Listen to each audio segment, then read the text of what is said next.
acredito que contar histórias é uma possibilidade de partilhar memórias, encontrar com aquele ouvinte, reforçar relações de afeto e estimular a criatividade. Não tem contraindicação contar histórias. Eu frequentei um acampamento de férias dos 6 aos 18 anos, com a equipe de amigos. E isso foi muito importante para mim, porque em todas as minhas férias, além das brincadeiras de ser recriada, eu tinha a oportunidade de fazer oficinas livres de teatro e de todas as noites ouvir histórias ao pé da fogueira. Então me marcava muito esse hábito de ouvir histórias no acampamento, me encantava muito. Os monitores que contavam essas histórias procuravam sempre fazer de maneira encenada, de forma divertida, e a gente sempre se despedia do dia assim. Então, quando eu voltava das minhas viagens de férias durante o ano, era eu quem queria contar histórias para os meus pais, para os meus irmãos, para os meus amigos. E eu acho que isso foi fundamental para mim porque despertou meu interesse por ouvir histórias. Quando eu fui amadurecendo, eu deixei de brincar nesse acampamento e passei a ser recreadora. E isso foi muito bom porque era a minha vez de dar as oficinas que antes eu tinha vivido e também de contar as histórias que eu tinha escutado antes. Então, eu fui aprimorando e descobrindo, poxa, eu queria fazer isso de uma maneira mais séria, eu queria aprender a fazer isso bem feito. Então foi essa experiência de férias da minha infância que me guiou a fazer isso hoje e eu tenho essa memória ainda como estímulo. Hoje em dia, eu comecei a escrever histórias porque eu tinha uma preocupação muito séria com os direitos autorais.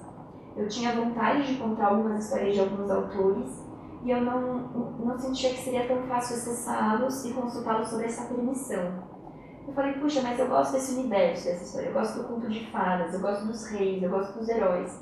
Por que então não mesclar essas histórias que eu conheço e tentar arriscar, escrever, guardar e registrar essas histórias? Os primeiros exercícios que eu fiz, eles ficaram guardados numa pasta de computador, como muitas das nossas ideias. Mas quando surgiu a possibilidade de gravar os vídeos para o YouTube, de compartilhar essas histórias com pessoas que não pudessem vir me assistir pessoalmente, eu falei, poxa, por que não usar essas histórias que eu vinha escrevendo há tanto tempo?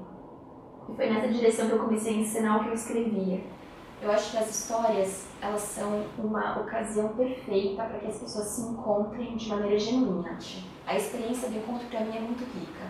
Ela aprende não só com o meu repertório vocal, de gestos, com as imagens que eu proponho, mas também existe uma comunhão entre mim, as crianças e a plateia.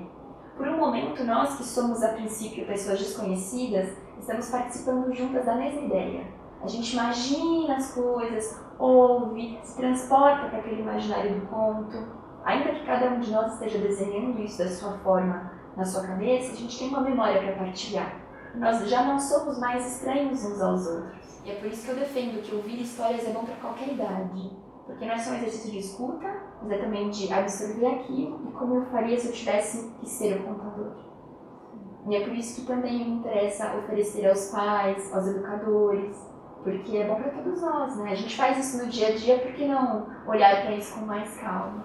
O projeto Narrando com a Kali, ele nasce de um desejo meu de partilhar tudo aquilo que eu tive bastante dificuldade de descobrir, de entender e que eu queria tornar mais acessível para colegas meus que tivessem esse mesmo interesse. Quando eu percebi o meu desejo de contar histórias, eu fui procurar material para me informar. Falei, puxa, né, como será que eu me preparo antes da história? Que tipo de história eu devo contar para cada faixa etária? Quais são os recursos que podem me ajudar, elementos internos, elementos externos? E essa minha pesquisa inicial foi bastante difícil, eu não sabia exatamente por onde começar.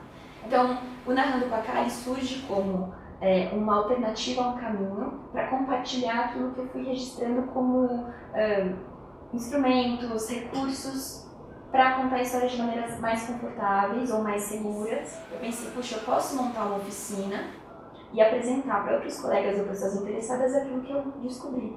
Eles também vão me trazer novidades, a gente vai somar, vai construir e a gente vai criando uma área de conhecimento para ser partilhada com mais pessoas. Afinal, contar histórias, muita gente já faz isso, mas de forma quase intuitiva e não precisa ser assim tão solitário, né? A gente pode se reunir e trocar ideias.